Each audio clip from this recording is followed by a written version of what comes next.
let's see here if this is work. Is this smells like, yeah, this smells like, okay, let's see about here. Edit, okay, it looks like we're working. I'm gonna put this on my phone really quick to see if I can actually see anything. I haven't done this in so long. Here we go. Is this? Hey, it's working. Yeah, we're actually we're up on here. We're doing this. Hey, it's working. Cool. All right. So, let me change the name of this thing. I probably nobody's going to actually watch this. Let's see. What's going on? Okay, there we go. It's description. It's been a while, and it's been a while. I'm gonna go through some photos I've taken, and we'll just hang out for a bit. There we go. And save. Okay, so there we go. There we go. One view. That was me, by the way. Okay, now I know I'm in focus, or I should be. I'm pretty sure I'm in focus. Yeah, we're gonna. Oh, you know what? I just realized this thing shows right here. So what I need to do is actually minimize this guy, bring it over here. Okay, cool. Now I can see the chat and everything at the same time, because before I couldn't see that. Okay, and OBS, let me just go ahead and bring that over here and this right here, so I can actually see everything now, I guess. Yeah, that looks good. Okay, I'm gonna wait a minute for I guess anybody to show up. Really, I haven't streamed for so long that this feels so awkward right now. Like I feel like, especially because I've got rid of all social media. I don't have any social media pages at all anymore. So I didn't post that I was going to go live. Honestly, I just got this idea the other day or today. And I was like, man, I haven't gone live on YouTube in a while. I kind of feel like doing that because I figured out a way to use my camera as a webcam. So that's honestly, this is like the only reason I'm going live right now. But I guess I will probably leave this video up on my channel after the fact too. Like I'm not going to delete this live, so I guess since I'll leave it up, I can just talk as if somebody's watching, even though nobody's watching. Basically, what I'm doing today is I'm going to be going through some photos that I've taken over the past year or so, and I'm going to talk about like why I took certain photos, like what I've been doing professionally and like what's been going on, because I just kind of dropped off the face of all social media a while back, and I don't feel bad about it. I actually feel really good about not having social media anymore, but I just kind of felt like, hey, maybe the handful of people that used to watch my TikToks all the time would be interested to see what's going on and see what I've been doing. So I'm going to probably hang out here for a minute, or for quite a while actually, and we'll see if anybody pops on. If anybody pops on, then maybe I will start with going through the photos. But like I said at the beginning of this, I'm pretty sure you can just watch this stream after I'm done anyways. So I'm going to leave this up for a little bit. So yeah, we can just start going through it soon. So if you're on and you want to say something, just type it in the chat and we'll talk back and forth a bit.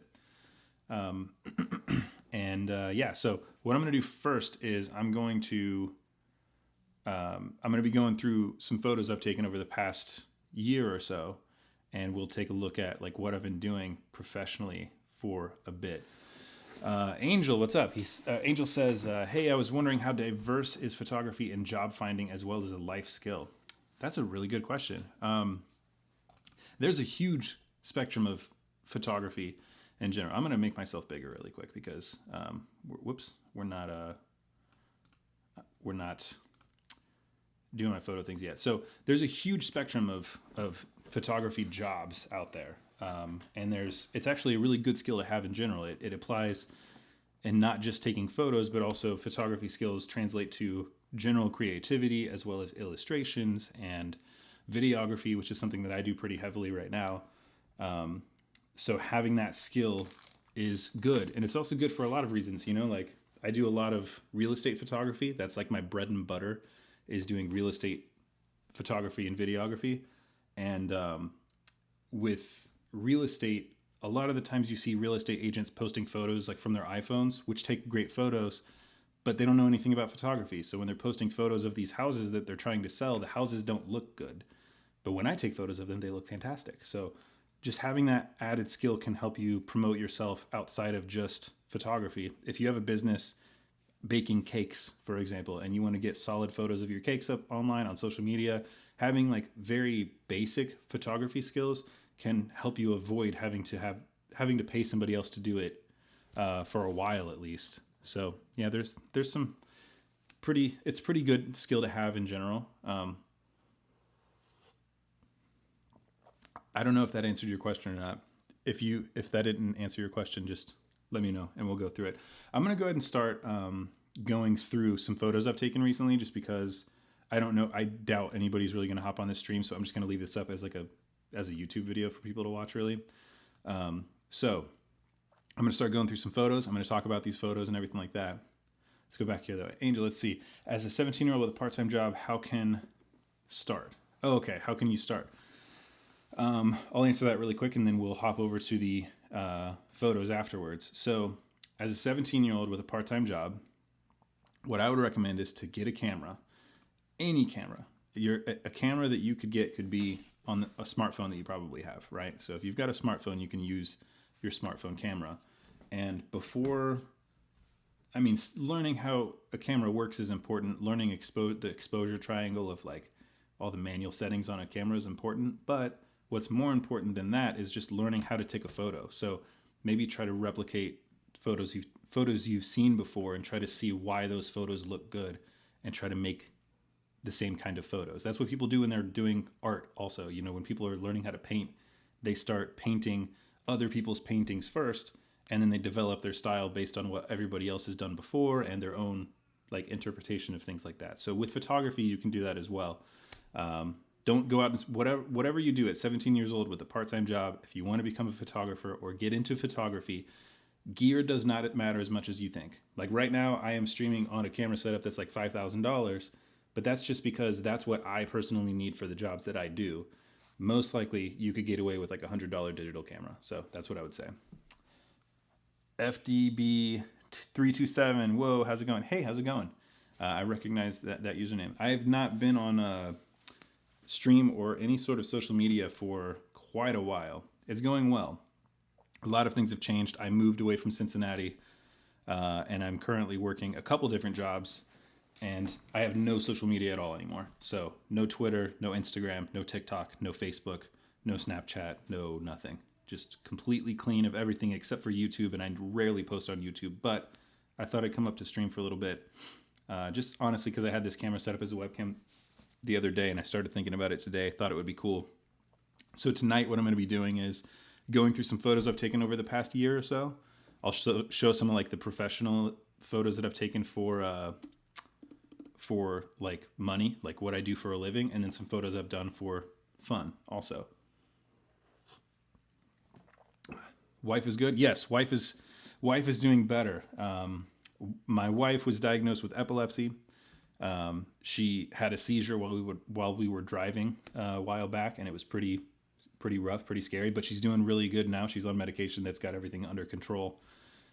So we're doing much better than we were 3 months ago. Still rough because we had to move and all this other stuff happened, but we're doing better.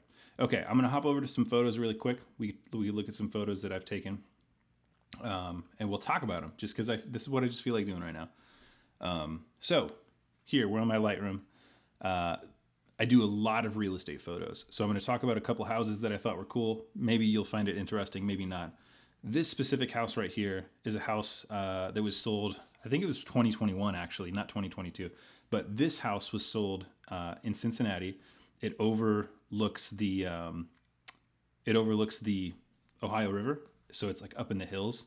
This house was really interesting. It was built by someone that I think it was the conductor of the Cincinnati Orchestra or something like that. or the Cincinnati Symphony. I don't know I can't remember what the name of it is. But the whole house was built as a semicircle, so it was flat in the front, and it was like a curve on the side, on the back of it. And oops, that's way too close. And the whole back of this part of the house right here, it's all like from here over, it's all just like a giant wraparound porch on the first level and on like the basement, on the second level and on like the basement first level. And they had a moat, you know, like they had a moat filled with water, not really heavy, but they had a moat that went all the way around the whole entire house. It was really, really cool. So I took this photo. It was one of the first real estate jobs that I got, and I was like, wow, that's insane. It was crazy. This house, I think it was sold for something like, man, I don't know what this house sold for. I want to say it was definitely over. I think it was close to like 1.4, which in Cincinnati is a big deal. That's a lot of money. And this was not very big house, honestly. Like it went back over here a bit. Like there's like one room around here on this side, and then there's a downstairs that had like I think 3 bedrooms, and then they had a little bit of property right here. Like it wasn't big, but it still sold for probably close to 2 million. Okay, here's another house that I shot. I honestly just like the look of this house. This house was really, really cool. This is in Indian Hill in Cincinnati, which is like super expensive, very expensive, very nice school district. People always want to live here. This house was like, I think it was like under 2,000 square feet, maybe like 1,800, and had a little bit of property, no basement or anything like that. Beautiful house, and this still sold for like 700,000, which is like crazy. It's crazy money. This was like during the middle of like everybody selling houses for just ridiculous amounts of money, and people just buying them left and right before people got scared to sell their house because they couldn't find a house for sale after that. But yeah, it was insane. I just thought this was a really cool look to a house, and this is how they lived every day. Like my house never looks this clean. This is crazy. What's a basement? A basement is a level of a house that's underneath the house. So like maybe I'm trying to think of another word for basement. Chikatetsu, I think is what it's called in Japanese. A lot of places don't have basements, so oh, it's a joke. Oh, gotcha, got it. Not a thing in your part of where you're from. Got it. Some people actually don't have basements. Like in Japan, it's like not a thing. Also, something that's funny in Japan, trampolines aren't a thing either. I remember when I was in college here, back where I'm actually where I went to college right now. There was some Japanese people I met, and I showed them that what a trampoline was, and they were like shocked. They'd never seen one before. Okay, let's see. This is whoops. What am I? Okay, this is a cool house that I shot. This is a house in Columbus. It's like a whole other floor. It's wild. Yeah. This is a house in Columbus where this guy decorated his whole entire house to look like a museum of like America. So he had like just like pictures of like the Declaration of Independence, and he had like this right here, like busts of, is this supposed to be Thomas Jefferson, a bust of Thomas Jefferson, you know, American flags, a lot of like the Americana style stuff. It was really, really cool, but also like somewhere that I would never want to live. It seemed too much like a museum than a house, but I thought it was really cool. So that was an interesting house that I took photos of. This is a real trendy Cincinnati loft house, apartment, really, more than anything. But these things still sell for like $500,000 in Cincinnati because it's gentrified. It's super gentrified there. So everybody wants these kinds of like super expensive places that serve very little function for anything and like have almost no space. This one in particular actually is only a 1 bedroom. So although this does look really cool and I would love to live here, it's only 1 bedroom and like 1.5 bath. So yeah, I don't know. It's really cool looking though. I wouldn't mind living there if it was free. This is not like a fancy picture, but I didn't want to do $3,000 a month. He said, yeah, probably. That would probably cost close to that. This is not a fancy photo. It's just of a kitchen area. But this house that I shot was owned by a former Cincinnati Bengals player. I think he was a linebacker. I'm not going to say what his name was because, you know,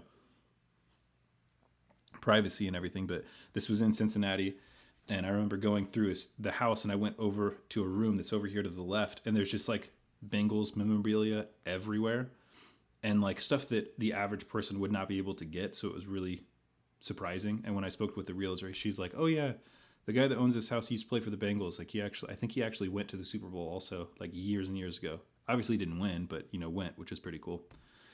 Um, this house was something else. This person who sold this house lived in this gated community outside of Cincinnati for people who fly helicopters and planes. It's crazy. So this is actually the hangar at their house, and they have 2 helicopters in here. I'm not going to zoom in on here because I don't know if there's any like identifiable information in here, but they have 2 helicopters in here. The one that's in the very middle, it's hard to see, it's really small, was actually hand built by her father, and this is like her other helicopter. She built this house, and she built it here specifically to have her helicopters right nearby. So if she ever wanted to go somewhere, she could just walk outside her back door over to the hangar, pull the helicopter out, talk to the tower right nearby, let her know, and then just start flying, just go wherever she wanted to. Thought it was really cool. Never seen anything like this in my life, but thought that was cool. Okay, now we're getting into personal photos for a minute. So I really like taking pictures of my son, and for a long time I was taking pictures of him where I was trying to like block out his face because I don't want to put him on the internet. So even though you can see it, the shape of a face right here, it doesn't really look like him. You can't really get a good idea of what he looks like. And for a long time I was doing that where his face was blocked or blurred out somehow, but I like to do those things in camera rather than like blur it out on Photoshop or something. So there's a couple photos that I'll show real quick of just of my son, just that I've taken for a little while, which I think is pretty cool. So this is just like a long exposure on medium format film. So it's like a TLR. It's like a camera that you look down into and take a picture. I put that in the wrong spot. This is not my son. So this, let me see. Did I put these out of order? I think I might have put that one photo out of order. Yeah, it's okay. So this is a dancer for a special needs dance team based out of Dayton, Ohio, and I've got a couple projects I've been shooting in here too. And this dance team is, I was like, well, your Photoshop skills over 1,000. Yeah, that would be cool if I could Photoshop that well. So this dance team is filled up with dancers who have special needs, ranging from like autism to cerebral palsy to Down syndrome to quite a few different disabilities. And they all get together and they do competitive dancing, and they open for like Wright State University. They do dancing for their halftime show sometimes too. So just some photos that I've taken of them over the years. This particular area right here was at the Down Syndrome Association of Ohio or something like the Down Syndrome Association of Dayton or something like that. It's a Down Syndrome Association in Dayton, Ohio, and they had this banquet thing going on for them. And this is in their actual studio. This is Cameron right here. He's quite a personality, fun guy to work with. Really, really talkative. And this is their team in front of the MacBook that they stream their stuff on. So when the pandemic hit, a lot of people in the special needs community were like hit much harder than other communities for the fact that a lot of them have like existing conditions that would be really, really bad for them to get coronavirus from. Coronavirus, like the more conditions you have, the more likely it is to affect you in a really, really bad way. Well, people in the special needs community have a lot of those conditions. So this guy, Richie, who's right here in the middle, who started Quest Special Forces, which is the dance team for special needs kids, he kept everybody together by streaming all the dance sessions. So when I first started going here, everybody was in the class and coronavirus wasn't a thing yet. And once COVID hit, then it was like all the classes were just empty, but he kept it alive by going on Zoom, and the dancers were still doing their thing. He's a really good guy, really cool guy. I've been actually I was working on a documentary with him for a long time, and since I moved out of Ohio, I haven't touched back with him on that yet. I've got to get in touch with him again.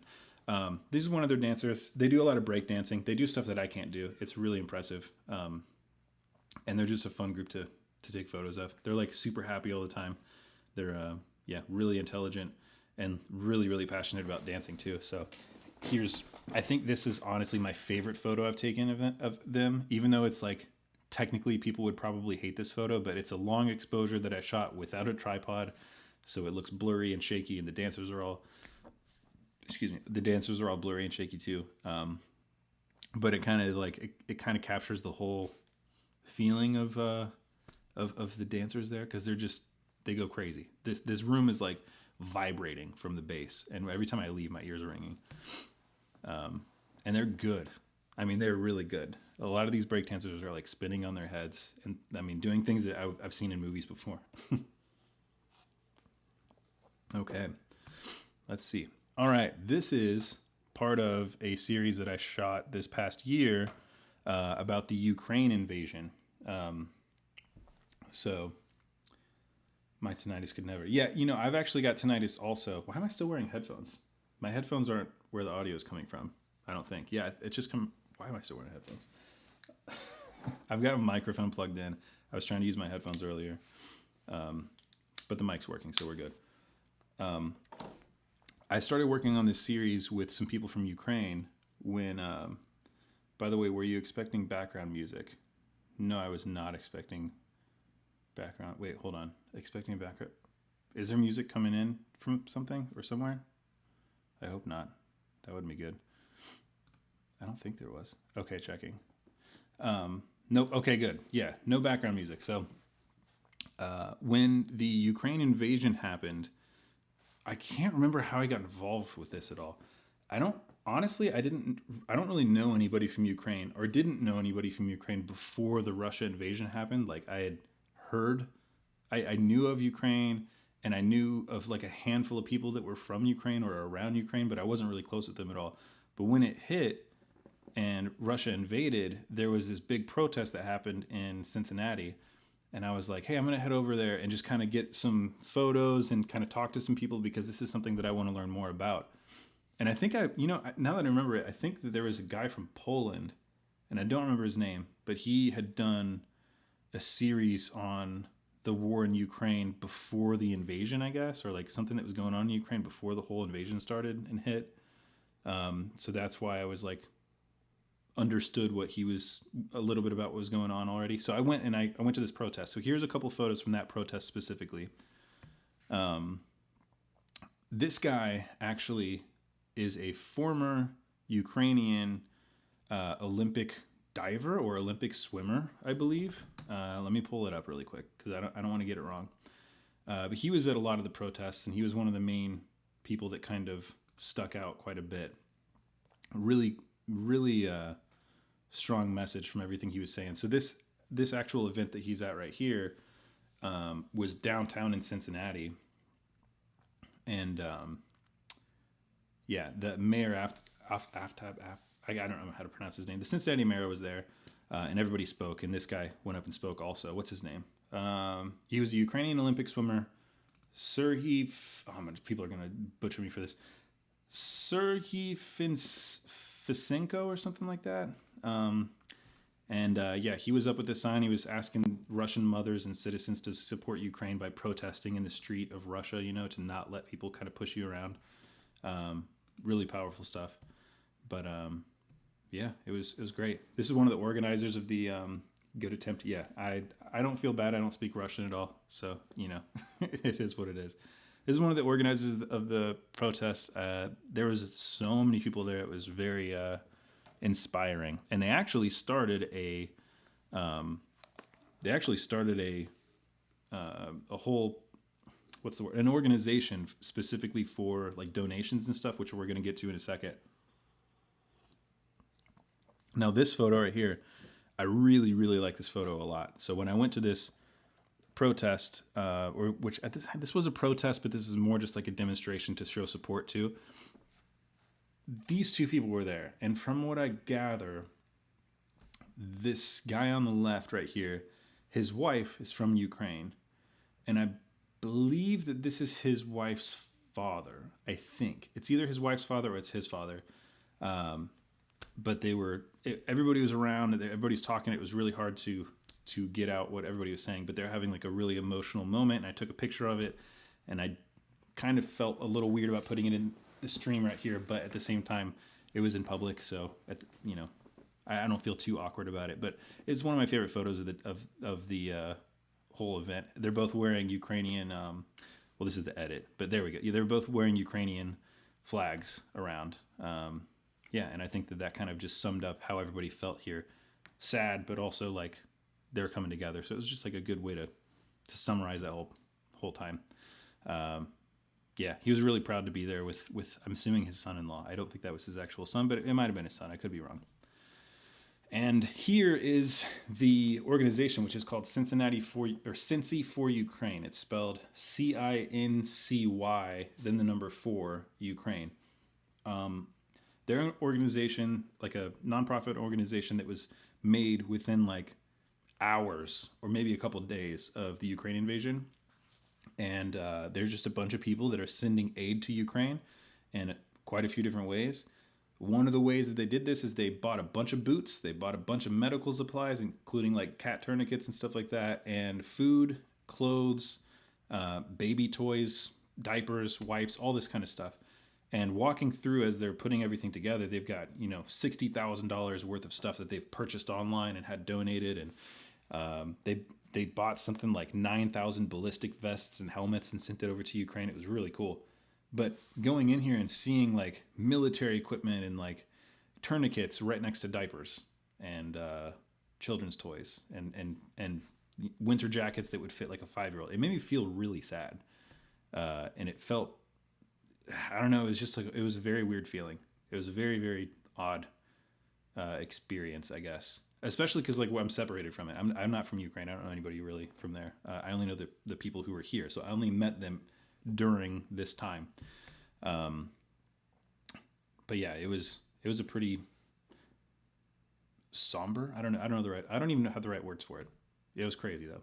So this is one of the main organizers. His wife, I think, is the one that organized a lot of this stuff, and she was like the forerunner for most of this stuff with all the speaking events and things too. And these are like right here. I think these are all tourniquets and things. There's tourniquets right here. He's holding a tourniquet right here. It's a cat tourniquet. So it's, yeah. He's holding some tourniquets there. They've got boots and things like that around this area. They had a whole bunch of food over here to the left. And then you can see in the back, or this is one of the organizers too. I'm trying to hide people's faces as much as possible, but I also had permission to shoot photos there, so I'm allowed to use these photos.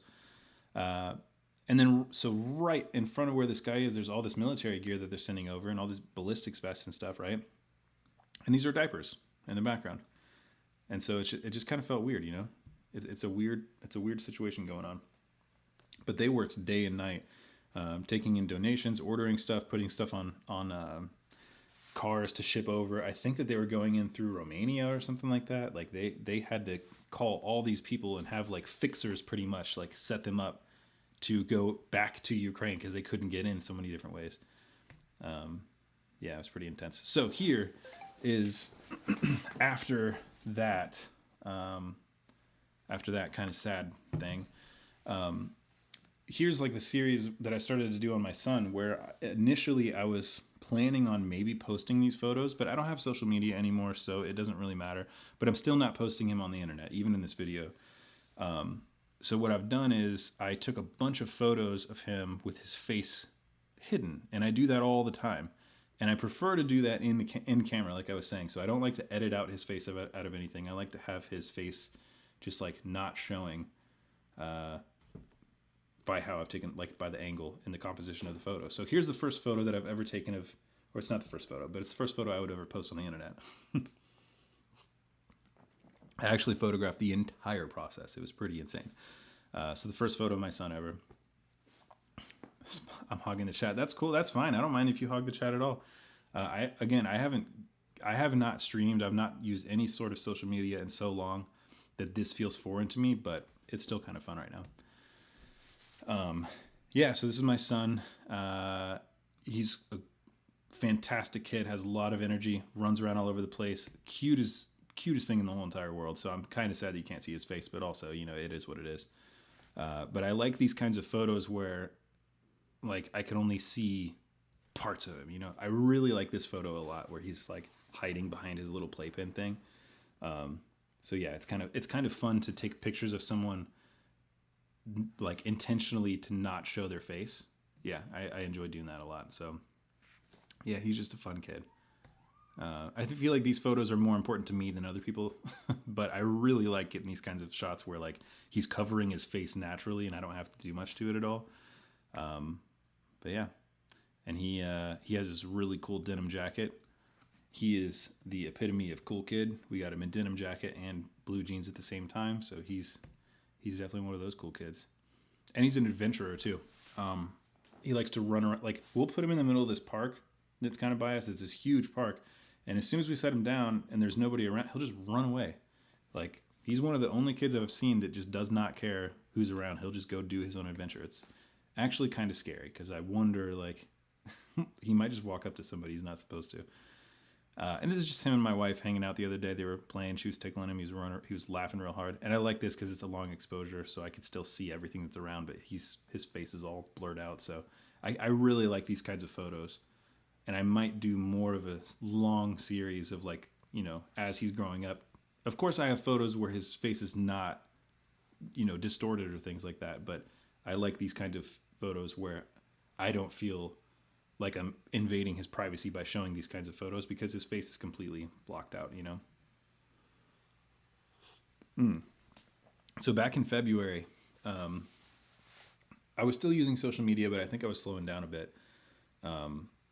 Back in February, we had this big snowstorm and ice storm come through Cincinnati, and I took photos of what was going on, and I sold some to like a news organization here and there, but it was mainly just like for a fun project because what happened first was it wasn't super cold. I think it was like in the 50s or so, and then it dropped from 50 to like 15 overnight, and it was raining at first, and the rain turned into ice rain or sleet or whatever you call it, and then that, you know, created like a half-inch layer of ice over everything. And I didn't think that was going to be a big deal. I was like, half inch? That's not that big. I think it was maybe a quarter inch to a half inch, but it was a lot of ice, and it like froze everything. So everything was shut down. It was really, really quiet. And the craziest thing was like underneath all the snow, you had all this ice. So the snow on top of the ice, I think we only got like 8 inches of snow or so. Like it wasn't a ton of snow, but for Cincinnati, 8 is a lot. And so the snow plows are going, and then when they melt the snow like with the salt, then the snow would turn into like water, and then that would freeze overnight also. So there was this like whole like week long time where it was like the roads were just wet of like sleet and muck during the day, and then at night it would freeze over again and people would crash left and right. And then yeah, everybody putting their windshield wipers up to make sure it doesn't freeze on there. But this is all iced out. Like this is all completely frozen solid.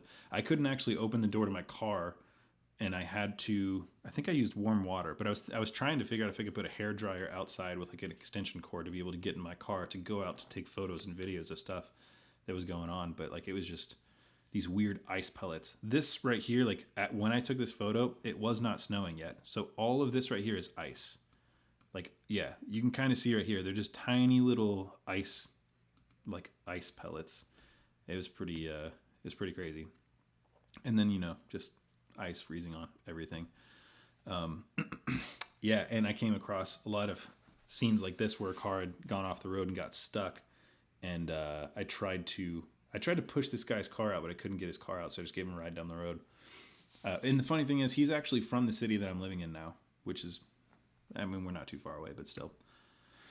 And then that night, during that ice storm, the power went out. So that was fun to have my son would have been, he was not even a year old yet, so he would have been like 9 months old or something like that. Maybe 8 months old. And the power went out, and it's like 20 degrees outside, and the heat didn't last for too long. So what we did is we got these little tea lights like this, these little candles, and I put them out like all over the place. And like surprisingly, if you get stuck somewhere where it's really cold, you can keep yourself very, very warm with a couple small candles. And one of the ways I was trying to do that was take a candle and place a metal bucket over the top of it, so the metal bucket would essentially turn into like a radiator, and just get warmed up from the heat of the candle, and it would be kind of like a heater. But this only lasted for a day or two, and then the power came back on. The worst part is that we lived in a basement apartment here, and there was no light to come in. So like we couldn't like open up a window and like let light come in at all because we're already like in a basement, so there's not much light to come in. So it was just pitch black. It's pretty freaky. And my son did not stay too comfortable, you know. Stay cold. Yeah. It would stay cold. It was cold down there. I mean, it didn't get too cold. I think it was like maybe in the 50s at the most, like the worst. But it was still uncomfortable. Yeah, and snowplows going around, throwing snow everywhere. So later on in the year, I started doing this series that I've still not finished at all on like Midwest feelings, I guess. Like I put out a book a while back, maybe 2020. I think it was in 2020 or the beginning of 2021. I put out a book called My Ohio, which was just like a collection of film photos that I took in Ohio. And every photo reminded me of Ohio in some way. And I started to kind of do the same thing with film and digital kind of mixed together, but I didn't like how it looked. But I like some of the photos still. So here are a couple photos of Ohio after I made that book. Excuse me. And of the Midwest kind of too. And yeah, I like these kind of photos because it reminds me of where I grew up. So maybe it's more of a nostalgic thing than like an actual artistically interesting thing at all. I took this photo though with a, I think I still have the adapter over here. So yeah, I do have the adapter. Here it is. So I mean, I can't show this right now because I'm streaming with this thing, but I've got my Sony a7 III up here, which is a digital. It's like a mirrorless digital camera, right? And then I have this Canon lens right here, the 50 millimeter lens for my Canon.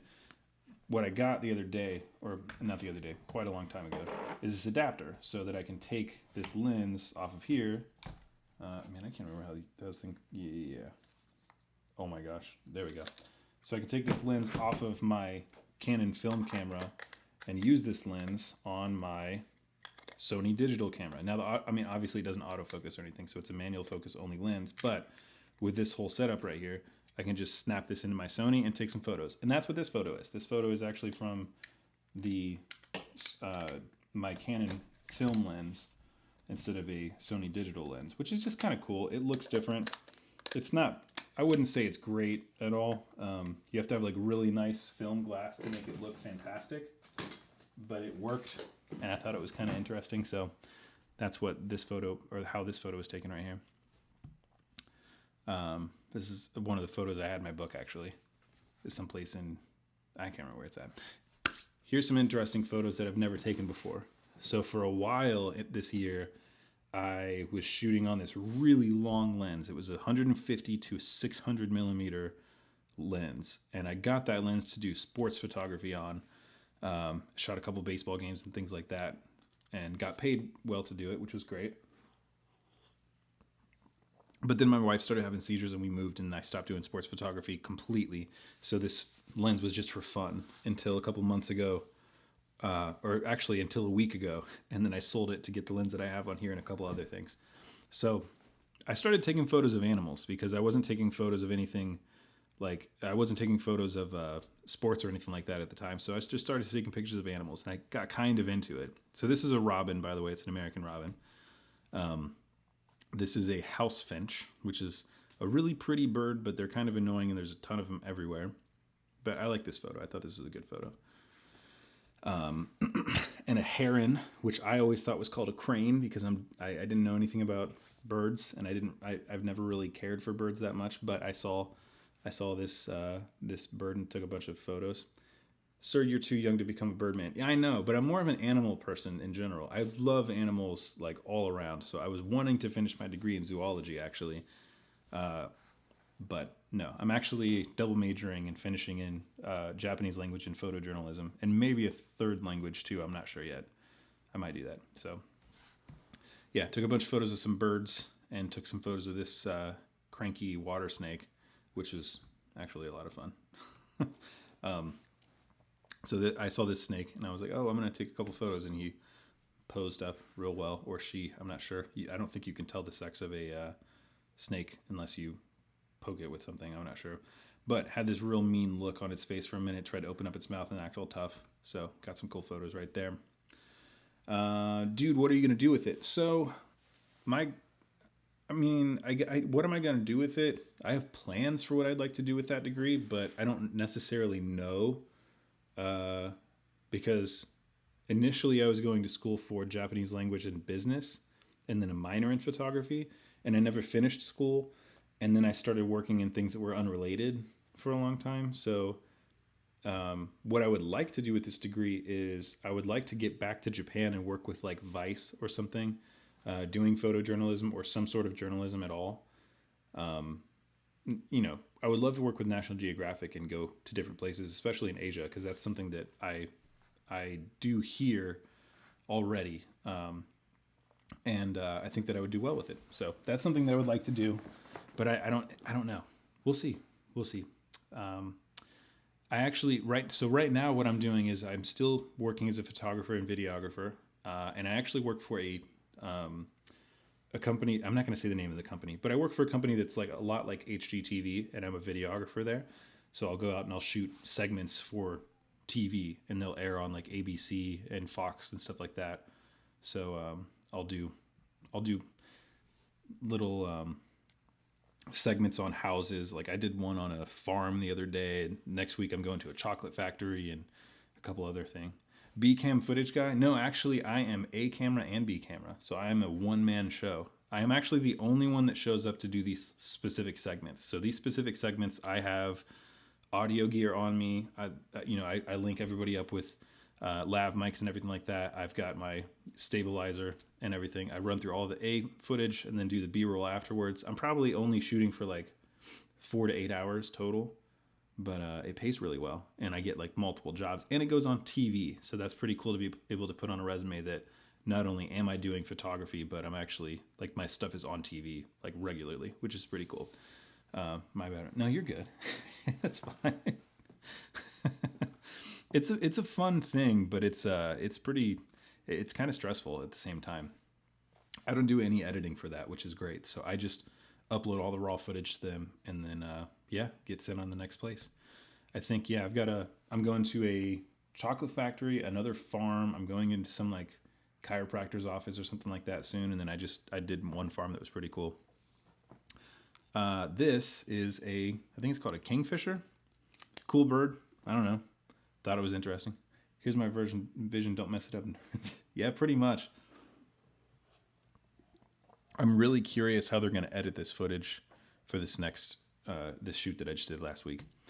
I'm not really too sure. Another picture of the heron. I don't know. There's a whole bunch of birds. Honestly, I wanted to go out and get photos of deer and other things like that, but I couldn't just because I didn't have time to really get out and do nature photos like I wanted to. So I just ended up taking photos of what was close to me, and there's birds everywhere. So that's why I got a ton of photos of birds right here.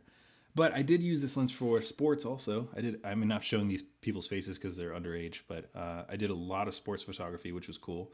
And I learned that I really enjoy sports photography a lot, but I just didn't have an opportunity to do more of it. But I really did enjoy doing it.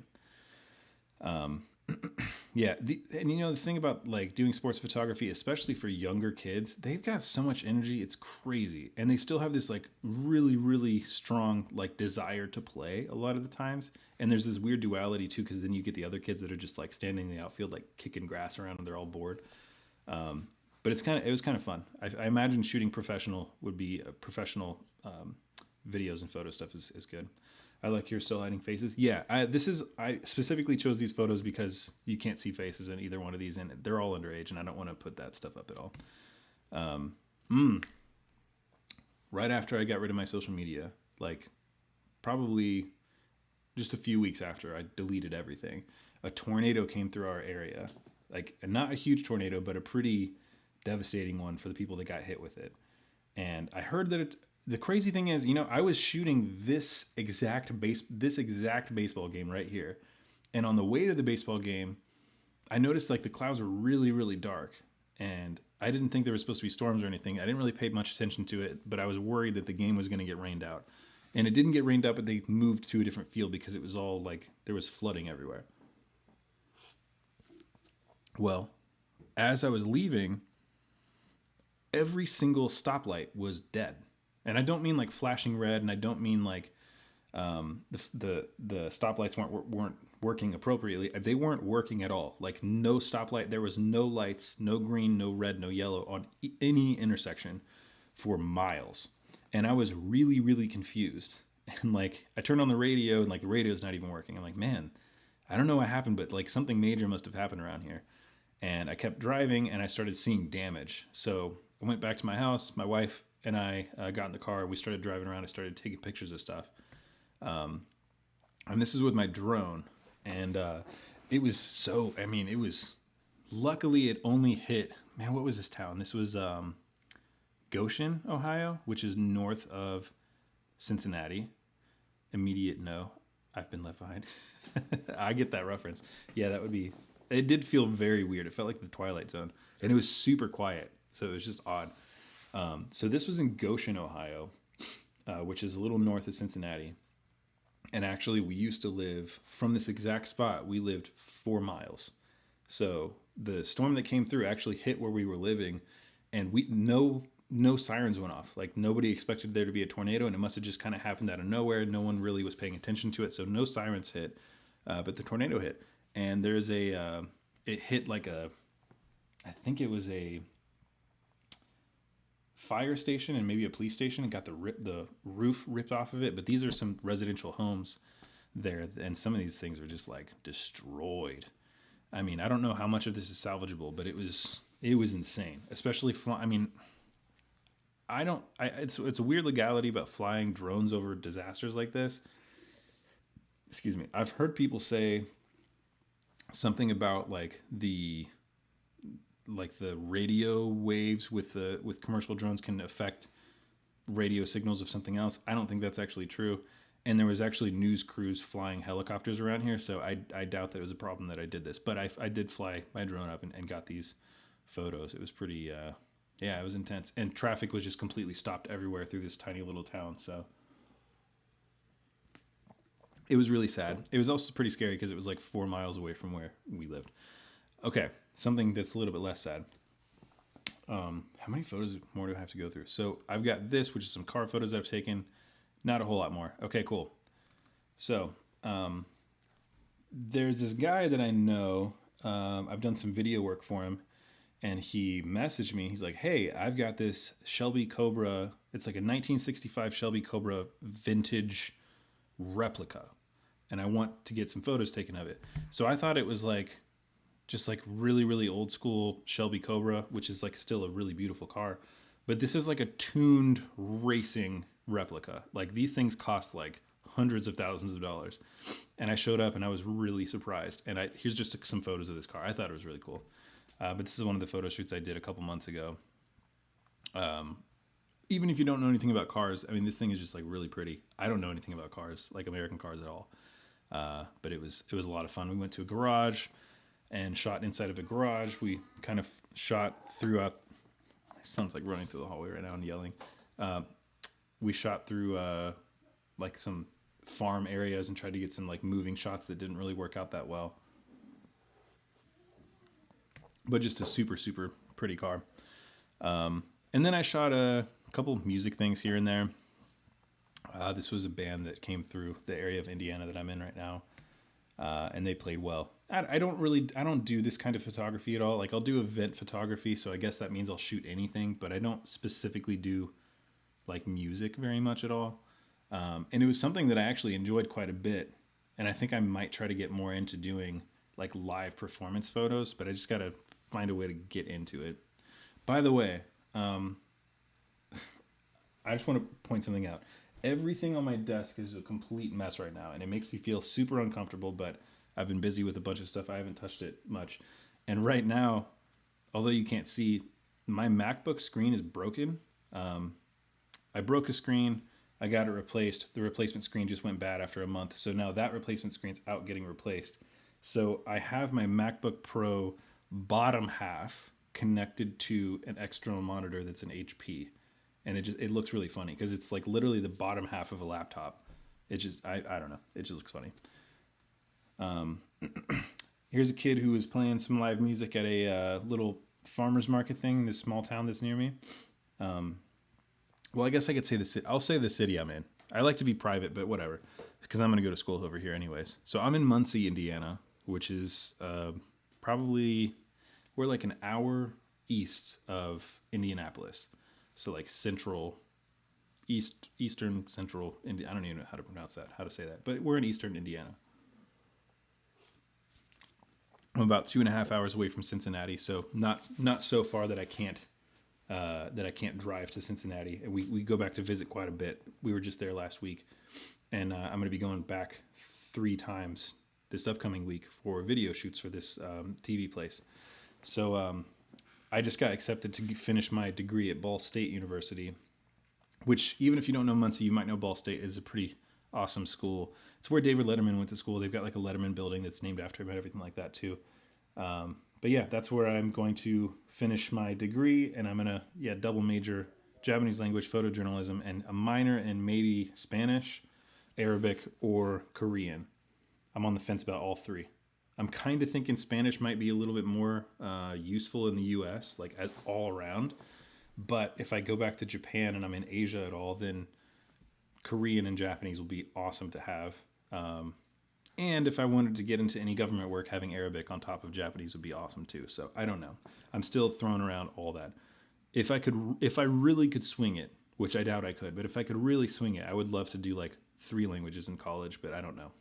I'm not sure. Yeah, so this kid was shooting. When I was little, I wanted to do like international business for Spanish and Japanese. That sounds like a good mixture. My thing is with Japanese companies. I worked for a Japanese company for a while, and I guess it depends on what Japanese company you get with. But what I've learned is Japanese nationals or like expats from Japan are much more likely to take a job that's lower paying salary, like a lower median salary range, than an American would for the same job. Like you would expect. You would expect like say $65,000 a year for this one specific job, but a Japanese person might accept 40,000 for it, and they're like, no, I'm cool with 40,000. I don't need 65,000. So they'll kind of like lowball some like Japanese nationals, and when that happens, it's annoying because then the same jobs that they're doing for super cheap that I won't do for super cheap, when I'm interviewing for these jobs, they're telling me that their salary range is really low because Japanese nationals have low wages in Japan already. So when they come to the US, they don't expect any higher wages. So a lot of jobs that should have paid like 75K a year are only offering like 35 to 40, which is not like a bad amount.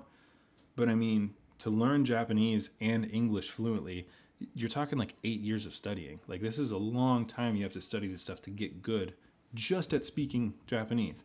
And these jobs don't hire you just to speak Japanese. They also hire you to do other things as well. So Japanese companies oftentimes kind of lowball salaries, which is why I'm not entirely sure that I want to get back into Japanese business, but I might. It depends. If it's the right company, I might do that. My dad worked at an airport in Latin America with a bunch of Japanese people. Yeah, I mean, I feel like there's a lot of manufacturing in certain parts of Latin America that would probably be somewhat automotive related. The company I used to work for in Cincinnati, we had clients in Peru. And so it was kind of cool. My boss who's from Japan, would go fly to Peru, and he would have a Japanese to Spanish translator. And then he had to have another translator for the certain part of Peru that he was in. It was pretty interesting. I had to translate Spanish financial docs and didn't know it in English. Well, he ended up Mitsubishi for a while as a foreman. Yeah, that sounds about right. I've also heard that there's a lot of Chinese companies in like Mexico, but I don't know how true that is. Okay, here's a photo that's out of no, it's not actually. Okay, yeah. So I started this series a long time ago, and I kind of forgot about it, and I've been somewhat touching back up on it here and there. When I'm driving around or walking around or doing whatever, when I see religious symbols in the U.S., it makes me. I really want to take photos of it a lot, really, really badly. I don't know why they stick out to me a lot. I want to get photos of it. In the U.S., it's predominantly Christian, but we also have so many different types of Christianity in the U.S., and we also have so many different religions in the U.S. I mean, we've got Islam, we've got Judaism, we've got Christianity, we've got Hindu, we've got, I mean, literally everything you can think of, you can find in any state in the U.S. There might only be one or two, but there's something everywhere. So I've been going around taking photos of trying to find interesting photos of religious places. This is one of my favorite ones because it's just kind of, I like the triple look of, I guess it's like a quadruple look or quintuple. I don't know what the word is. But you got the cross over here that's like a reflection, and then the American flag, and like my shape in the background, and then like this whole thing going on. I just thought it was a cool looking photo. Little church thing that I found wherever I was at. Another church. This one's not a good photo at all, but it's whatever. It's one of the symbols. Big Butter Jesus. If you're familiar with Cincinnati at all, you'll probably be familiar with Big Butter Jesus. This is a gigantic Jesus statue that's just off of I-75, north of Cincinnati in Middletown, I think is the name of it. Yeah, this thing, the reason they call it Big Butter Jesus, I think is that like years ago, this was a different, it was a different structure here. It was still a statue of Jesus, but it's like a different structure. And it was struck by lightning, and I guess the material that that it was made out of started melting when it caught on fire, and it looked like it was melted butter. So they called it Big Butter Jesus. Now he's called Foot Long Jesus, or Big Butter Jesus, because he's like, oh, it's a foot long, whatever. It's a thing. Well, Rio has changed so much. Yeah, it looks like it. This specific church is so weird. Like when I walked in, they had like this, or not walked in, but when I drove through and went in the parking lot to get this photo, there was like a shrine for the guy that built this church, and it like had a radio talking about his life all the time, and it made me think like it was a cult. Maybe it's not a cult. I don't want to get in trouble for saying that, but it seemed very cult-like. Yeah, this was, I don't know if this was Catholic or not, but it was stained glass I saw somewhere in Ohio. This is actually not in Ohio. This is in Kentucky. This is a Pentecostal church in Kentucky. I liked the blues and the color palette. Thought it looked nice. This is a Catholic church in Dayton, Ohio, I think. Really, really big. Thought it looked cool. Maybe it doesn't translate very well on photo. This is a mosque in Dayton, Ohio. It was very boring on the outside. Honestly, I only took this photo because I wanted to add something that wasn't a Christian church into this, and it wasn't like Catholic. It's pretty much the same thing.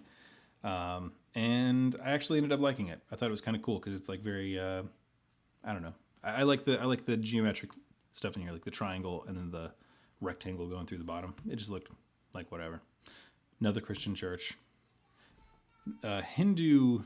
I don't know. This is like some temple, which I think is supposed to be Hindu. Maybe I'm wrong about that. But they have this huge structure right here, which I thought was really cool looking. Everything's blocked off though, and it's like no trespassing everything. So I wasn't trying to make anybody mad, but I went through and took photos of it anyways. It was really beautiful, really, really cool stuff. I've never seen stuff like this before. So whenever I see something different, it I don't know. It attracts my interest. I'm used to being out of my element by growing up in a different country and visiting different countries. I'm just used to seeing things that are different. So in the US, especially in Ohio and Indiana, everything looks the same. So anything that stands out at all, like I am attracted to it. So I went over here, took some photos. This is at a synagogue. And yeah, it looked kind of cool. Synagogues on the outside don't seem super like flamboyant or anything like that. On the inside, they look pretty cool sometimes though. So I'm tried to for a while to get into different churches, sanctuaries and stuff like that, to just start like a series of like what churches look like on the inside, from small little ones to like massive ones, traditional ones to more contemporary ones. And I wanted to go to different sorts of religious places and do photos, but it's really hard to get into places like that if you don't know somebody already. I mean, although a lot of like a lot of movies, for example, especially movies where somebody's in New York, if they're having a bad time, they can just like walk into a church and just sit down in a pew and there's people walking around a church. In reality, most people don't hang out at a church and they're only open like certain days and they're only open like, whenever something's happening. Do they have tours? Lots of the larger ones do. Maybe they might, but that's probably reserved for really big ones or like ones in large cities. And right now I live in a really small town, but it's not a small town, but it's a small town. It's small town for me compared to Cincinnati. And I don't know what's over here. Okay, so that's it. That's the end of the photos that I've got right here for today. Yeah, just a list of photos that kind of go over everything. Make friends with the musicians. Yeah, that's a good idea. So yeah, that we went over real estate photos and stuff. Man, these were just cool houses that I shot and some documentary work, and then some fun photos. I think out of every photo I took, I'm gonna see if I can find my favorite one out of every batch. I think my favorite is probably this one for real estate. Coolest house I've ever been in. The acoustics were crazy. Supposedly it was built to make the acoustics really good so that the Cincinnati Orchestra could come and practice here.